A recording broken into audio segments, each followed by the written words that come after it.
অনেকেই ভাবে চুপ থাকি, সেজন্য হয়তো আমি কিছুই জানি না বা কিছুই বুঝি না। এটা ভাবার কোনো কারণ নেই। চুপ থাকি বলে আমি কিছুই জানি না, কিছুই বুঝি না তা না। শুধু সুযোগের অপেক্ষায় থাকি যে যখন সুযোগ পাবো ঠিক বলে দেব। এটা চিন্তাধারা থেকে সবাই বেরিয়ে আসুন যারা যারা ভাবেন। হ্যালো এভরিওয়ান, আসসালামু আলাইকুম। কেমন আছেন সবাই? আপনাদের সবাইকে আমার নতুন আরও একটি ব্লগ দেখার জন্য স্বাগত জানাচ্ছি। সকাল সকাল ঘুম থেকে উঠে এই তো আমি চলে এসেছি কিচেনে। আর আমি যদি কিচেনে এসে কিচেনটা ক্লিন না করে কাজ করি আমার একদম ভালো লাগবে না। আমার মতো কার কার এরকম খুঁত অবস্থা আছে? আমার কাছে মনে হয় যে আমি কিন্তু অবশ্যই রাতেও ক্লিন করে তারপরে ঘুমাই, তাছাড়া আমার একদম ভালো লাগবে না। শোয়ার আগে আমি রুমটা ক্লিন করব, ঝাড়ু দিব, তারপর কিচেনটা একদম চারপাশটা পরিষ্কার করে তারপর আমি শুয়ে পড়ব। তাছাড়া মনে হয় যে আমার কোনো কাজ করতে একদম মন বসবে না। তো এই তো আমি কিন্তু অলরেডি কিচেনটা এসে ক্লিন করে নিলাম। এখন আমি সকালে নাস্তাটা বানিয়ে নিচ্ছি। তবে এই নাস্তা আমি খাবো না, আমি অন্য কিছু খাবো। এটা ছেলের জন্য বানিয়ে দিচ্ছি। সে বলছে পরোটা খাবে। এখন আবার পরোটা বানাতে যাব। এগুলো আমার ফ্রোজেন করা লুচি ছিল, সেটাই আমি পরোটা বানিয়ে ওকে দিব চা করে। আর এটা হলো ফাঁকিবাজি একটা কাজ। তো যখন দেখছি আম্মু এত ছোট ছোট পরোটা, আমি ওকে বললাম যে আমি ছোট করে বানিয়েছি। তো যাই হোক, ও ওদিকে খেয়ে নিচ্ছে। আর এই তো রাতে ঠান্ডা ভাত ছিল, সেটা আমি গরম করে নিয়েছি। মাছ ভাজা ছিল, তারপর এখানে সবজি ছিল, আর ছিল আপনার এটা হলো মিষ্টি কুমড়া ভর্তা। এটা খেতে আমার কাছে খুবই ভালো লাগে। কার কার পছন্দ এরকম মিষ্টি লাউ ভর্তা? তো আমার কিন্তু অলরেডি সেই ভাতগুলা সব গরম করে নিয়েছি, নিয়ে আমি একটু ব্যালকনিতে এসেছি। এখানে খুব সুন্দর রোদ উঠছে, আর সকালে যখন এই ব্যালকনি দিয়ে আমার রুমে রোদ আসে আমার কাছে এতটাই ভালো লাগে। আমি অনেকক্ষণ বসে থাকি আমার ছোট বেবিটাকে নিয়ে। আর এই তো ও কিন্তু আমার এখনও কোলেই আছে। আমি সকালে নাস্তাটা খাচ্ছি ওকে কোলে নিয়ে, আর ওকে একটু মাঝে মধ্যে মুখে দিচ্ছি। জীবনে চলতে গেলে কখনোই আপনি সবার মন জুগিয়ে চলতে পারবেন না। তাই আমাদের কান থাকতেও যেন কানে শুনতে না পাই সেভাবে থাকতে হবে। মুখ থাকতেও কথা বলা যাবে না, আর চোখ থাকতেও আপনাকে না দেখার ভান করতে হবে। যত চুপ থাকবেন ততই দেখবেন সবার কাছে আপনি ভালো। যখনই আপনি মুখ খুলবেন তখনই আপনার থেকে পৃথিবীতে আর কোনো খারাপ মানুষই নেই। এটা সবার ক্ষেত্রেই হয়ে যায়, শুধু আমার ক্ষেত্রে না বা আপনার ক্ষেত্রেই না। আমার মনে হয় সবার জীবনে এরকম কিছু না কিছু আছেই। পৃথিবীতে কেউ কারো আপন নয়। নিজের আত্মীয় স্বজন বলেন, শ্বশুরবাড়ির আত্মীয় স্বজন বলেন, কেউ কারো আপন নয়। সবাই আছে শুধু স্বার্থের টানে। যেখানে স্বার্থ দেখবে সেখানে আপনাকে নিবে, যদি স্বার্থ না থাকে আপনাকে সেখানে খোঁজও নিবে না। তো আমাদের কিন্তু আল্লাহর পথেই থাকতে হবে। আল্লাহ ছাড়া আমাদের কোনো গতিই নেই, আল্লাহ ছাড়া আমাদের আপনও নেই। দেখতে দেখতে আমাদের ডিসেম্বর মাসও কিন্তু চলেই যাচ্ছে, প্রায় অর্ধেক মাস চলে গেল।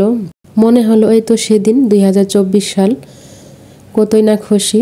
আর দেখুন দেখতে দেখতে 2024 সালও চলেই যাচ্ছে। আমরা কিন্তু এটা কখনোই ভাবি না আমাদের নতুন বছর আসবে, আমরা সবাই কতই না খুশি। একটিবারের জন্য আমরা এটা ভাবি না যে বছর চলে যাচ্ছে, আর একটা দিন চলে যাচ্ছে, বছর চলে যাচ্ছে, আর আমরা মৃত্যুর দিকে এগিয়ে যাচ্ছি। আমার যখন এসব মনে হয় তখন দেখা যায় কোনো কাজকর্ম মন বসে না, বা কোনো কিছু করতেও ভালো লাগে না। তো কি আর করার, তাও তো জীবন থেমে থাকবে না, জীবনের গতিতেই চলবে, আমাদের সব কিছু করতেই হবে। এইভাবেই চলে যাচ্ছে। আল্লাহ তাআলার কাছে হাজারো শুকরিয়া, তিনি যেন ভালোভাবেই পার করেন সব কিছু। কিছুদিন আগেও রাতে যখন ঘুমাই তখনই মনে হয় সকালে কি রান্না করব, কি কাজ করব, কোন কাজ বাকি আছে। সারা রাত তখন মনে হয় মাথার মধ্যে ঘুরে। তো সকালে আমাকে নাস্তা বানাইতে হবে, বা দুপুরে রান্নাবান্না, ঘরের কাজ। এখন ইদানিং সব কিছু বাদ দিয়ে দিয়েছি, যে রাতে সেই চিন্তা থেকে একদম মুক্তি। সেই সব আর চিন্তা ভাবনা করি না, যে সকালে যদি আল্লাহ রিজিকে রাখেন তাহলে খাবো, আর যদি রিজিক না থাকে তাহলে তো খেতেই পারবো না। আগেই সেই চিন্তা ভাবনা করে কি করব। তো সব কিছুই আল্লাহর হাতে, সব কিছু ছেড়ে দিয়েছি। আমরা যদি রাতে ঘুমাই সকালে উঠবো কিনা সেটাও তো জানি না। তাই রাতে সেই চিন্তা না করাই ভালো, আল্লাহর নাম নিয়ে শুয়ে পড়ি। এরপর আল্লাহ তাআলা যেটা বুঝেন, যদি সকালে নাস্তা ভাগ্যে থাকে বা আল্লাহ সেটা রিজিকে রাখেন করতে পারবো, আর না পারলে তো শেষই। তো যাই হোক, সবাই দোয়া করবেন, আমরা সবাই সবার জন্য দোয়া করি। এদিকে আমি কিন্তু অলরেডি অনেক কাজগুলো করে নিলাম। ছেলেরও তো স্কুলের পরীক্ষা শেষ, আর অনেক বই খাতা সব বেঁচে গিয়েছে। তো ভাবলাম যে ওকে বলেছিলাম রাতে তুমি সব বেঁচে রেখে দিও, পরীক্ষার সময় কিন্তু সব খাতাই লাগে, কারণ সবগুলোতে পড়া থাকে, তাই টেবিলেই সব জমেছিল। আমি কিন্তু অলরেডি সব গুছিয়ে নিয়েছি, আর ওর যে বাড়তি খাতা বই সবগুলো টান দিয়ে নিয়েছি। কিছুদিন আগে আমি ক্লে দিয়ে এই ওয়ালবোর্ডগুলো বানিয়েছিলাম, যেহেতু আমার এক পাশে ওয়ালবোর্ড দেওয়া আছে আর এক পাশটাতে ফাঁকাই ছিল, তো ভাবলাম এই ফাঁকা দেওয়ালটাকেও কেননা একটু রঙিন করে নেই। আমি রুমটাকে একটু সেই ক্লে দিয়ে আমি যে বোর্ড বানিয়েছিলাম সেটা দেওয়ালটাকে সাজিয়ে নিলাম আর রুমটাকে গুছিয়ে নিলাম। আর এদিকে আমার ছোট বেবিটা কিন্তু ঘুম থেকে উঠে গিয়েছিল। ও যখন গোছানো কাজ দেখে সেইখানে বসে পড়ে আর উঠতেই চায় না। সে অনেকক্ষণ ওকে টানাটানি করে নিয়ে আমি উঠিয়ে নিয়ে আসলাম। আর যে বেডশিটটা উঠিয়ে রেখেছিলাম, তারপর এর আগেও আমার একটা বেডশিট উঠানো ছিল, তো সবগুলাই কি আর করলাম, দুইটা একসঙ্গে আমি ওয়াশিং মেশিনে দিয়ে রাখলাম। আর এদিকে আমি কিচেনে চলে এসেছি রান্না করার জন্য। অলরেডি আমি দুপুরে যে আমার রান্নাবান্না সব কাজ কমপ্লিট হয়ে গিয়েছিল। আর ইতিমধ্যেই ছেলে বলছে সে মাছ ভাজি খাবে, কি আর করার, মাছ দুইটা পিস আমি বের করে রেখেছিলাম, সেটাই ভেজে তারপর ওকে দিব। তো এদিকে চুলাতে মাছটা বসিয়ে দিয়েছি, আর যে প্লেট বাটি ছিল সেগুলো একটু ধুয়ে নিলাম। আমার দুপুরের রান্না একদম সিম্পল আমি রান্না করে রেখেছি, যেহেতু রান্না প্রায় শেষই হয়ে গিয়েছিল।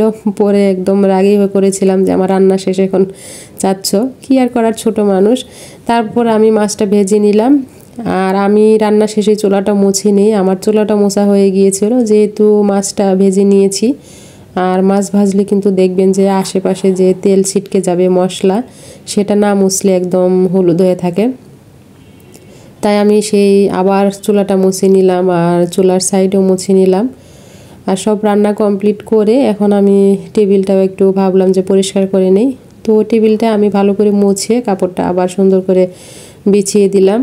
আর এদিকে টেবিলে আমার যে জিনিসপত্র থাকে সেগুলোকে রেখে দিলাম। আর যে আমি রান্না করেছিলাম, এই তো আমি এখানে সবজি রান্না করেছিলাম, একটা পেঁপে আলু, তারপর এখানে মিষ্টি কুমড়া ছিল আর ছিল লাউ। তো সবগুলো একটু একটু ছিল। যখন আমার সবজি এইভাবে দুই একটা থাকে সবগুলোকে আমি ডাল দিয়ে সবজি রান্না করে নিই, খেতে কিন্তু খুবই ভালো লাগে। আর এটা রুটি দিয়ে খেতে তো আরও ভালো লাগে। গরুর মাংস রান্না করে নিয়েছিলাম, আর বেগুন ছিল, বেগুন দিয়ে শুটকি ভর্তা করে নিয়েছি। শীতের সময় বেগুন ভর্তা খেতে আমার কাছে খুবই ভালো লাগে। এই তো দুপুরে ছিল আমার একটু সামান্য আয়োজন। আজকের ভিডিওটি এই পর্যন্তই। সবাই ভালো থাকবেন, সুস্থ থাকবেন, আর আমাদের জন্য অবশ্যই দোয়া করবেন। নেক্সট ভিডিওতে আপনাদের সঙ্গে আবারও দেখা হবে। আসসালামু আলাইকুম, আল্লাহ হাফেজ।